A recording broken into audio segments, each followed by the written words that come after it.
Ya hubiéramos tenido elecciones el 3 de mayo. ¿Quién pues hizo fraude? ¿Quién nos llevó a esta situación, por el amor de Dios? ¿Cómo es posible que los que hacen fraude nos quieran imponer condiciones, reglas y exponernos al coronavirus? ¿Ah? Pueden haber situaciones coyunturales muy duras en este momento de situación de poder, es cierto, pero no se puede anteponer ante nada, que entiende la gente del movimiento al socialismo, que la vida puede ser desplazada por el antojo de Evo Morales.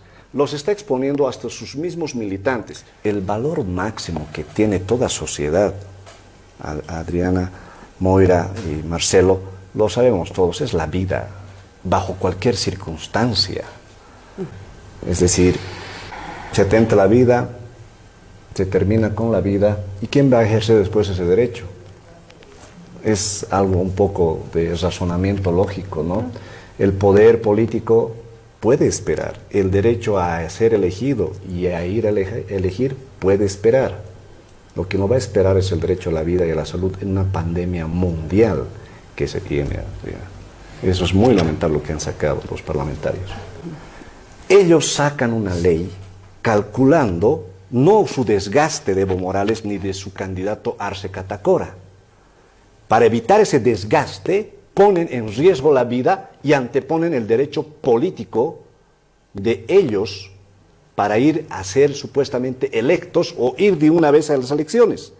Es decir, dicen, vamos primero a pelear por el poder, porque el derecho a la vida es posterior, es después. Y ahí viene el derecho a la salud. Artículo 8, 9, 13, 15, 18, 35 de la Constitución consagran el privilegio del derecho a la vida y con mayor razón el prólogo, porque se habla del vivir bien. ¿Cómo tú vas a decir vivir bien en una pandemia llevando a 6 millones de electores? Y lo que decía Marcelo, movilizando a jurados electorales, a notarios electorales, a los delegados de cada partido político. ¿No es cierto? Y aquí un tema. ¿Cómo vas a hacer campaña? Porque las campañas son compartir ideas en un conglomerado de personas. Claro. Y debatir las propuestas. ¿Cómo vamos a poner irresponsablemente esa situación? ¿Qué te demuestra eso? Que al movimiento al socialismo, a partir de Evo Morales, y a mí me da pena por el MAS, porque siguen haciéndole caso a este sujeto nefasto de Evo Morales, porque es el primer responsable en despilfarrar el capital político que tenía el MAS en su momento. Y deberían depurar a este ciudadano prófugo, porque es quien te dice, Moira, que no entren alimento a las ciudades. Si volviera, voy a armar milicias. ¿No es cierto? Es decir, un sujeto que piensa primero en el poder y recién en la vida. ¿Qué clase de político es ese?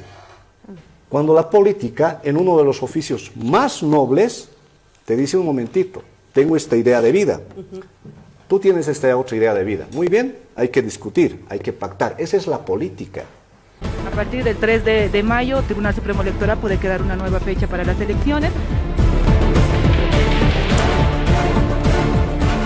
Buenas noches, parte y contraparte. En caso de que el Tribunal Constitucional emita la resolución de improcedente de la ley de convocatoria de elecciones nacionales por la presidenta del Senado, señora Copa, ¿qué acciones legales conllevaría la presidenta del Senado?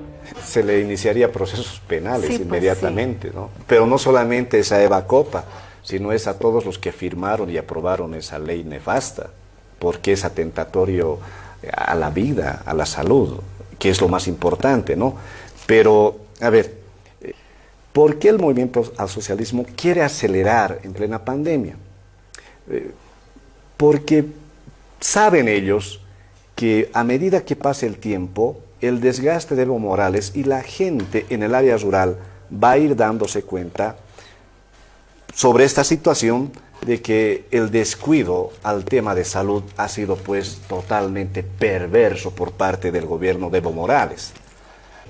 En ese entendido, el MAS quiere sí o sí llevar adelante porque calcula que su desgaste no va a ser tanto y segundo, porque sabe que su voto duro va a salir a votar, haya o no haya pandemia según ellos, y tercero, porque las ciudades no van a ir a, o va a diezmarse el voto. porque nadie va a querer ser jurado electoral, para comenzar.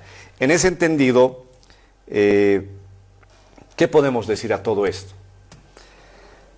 Que lamentablemente el movimiento al socialismo no ha madurado, ni ha aprendido la lección de su fraude monumental y de esa sublevación popular que salió a las calles, denominado las pititas, y recuperó la democracia, y el MAS no está queriendo en este momento aprender esa lección. ¿Qué quiero decir con esto? Era la gran oportunidad, Adriana, de que el MAS realmente se refresque y ponga nuevos candidatos y entren nuevos políticos, en realidad, a la arena, tanto de la gente de Mesa, de Yanine Áñez, de Camacho, de los que fuesen. Yo lo digo con el mayor de los gustos y lamentos también, porque yo soy uno de los actores políticos que he tenido que dar un paso. Y me dicen, ¿por qué entras a política, Huilla? ¿Sabe por qué entro? Ciudadana. Y usted me ha visto mucho tiempo haciéndole frente a los abusos de Evo Morales y García Linera.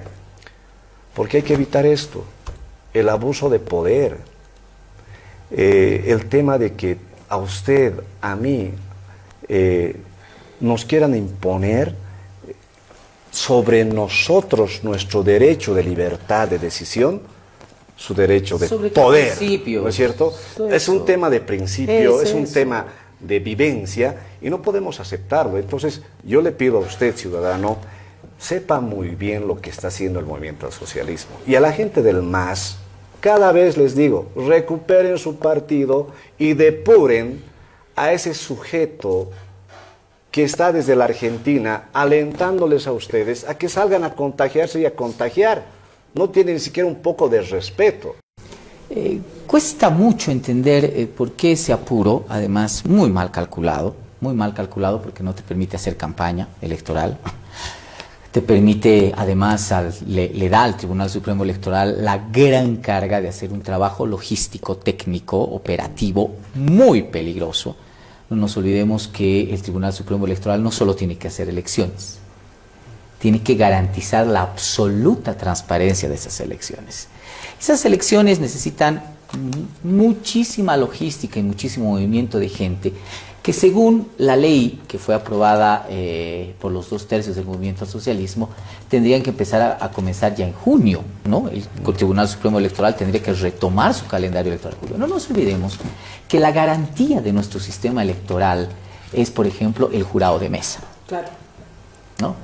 Se tiene que capacitar a decenas de miles de jurados de mesa electoral. Y tienen que salir y tienen que reunirse. Y tienen que reunirse. Eso es muy difícil por las condiciones Claro. que hemos visto, que se lo puede hacer por vía web. No, se tienen que reunir. Generalmente se reúnen en coliseos, en colegios, se reúnen cientos. Usted tiene que movilizar, por si acaso, si no lo sabía, amigo televidente, a cientos, miles de notarios que vayan a notificar a esos jurados de mesa, decirles, sabe usted, ha sido elegido. Tiene además ese jurado de mesa un tiempo perentorio para hacer filas en las puertas de los tribunales departamentales para ver si puede o no puede cumplir y si debe excusarse o no debe excusarse. Imagínate un enfermo con temas de base, ¿no? Y que esté con riesgo de contagiarse de coronavirus, por supuesto que va a decir, señores, yo no puedo ser jurado de mesa. El Tribunal Supremo Electoral tiene que volver a designar a esa gente. Necesita el Tribunal Supremo Electoral, para su transmisión rápida de datos, desplegar a una cantidad importante de miles de personas por todo el país para hacer pruebas logísticas de esa transmisión de datos.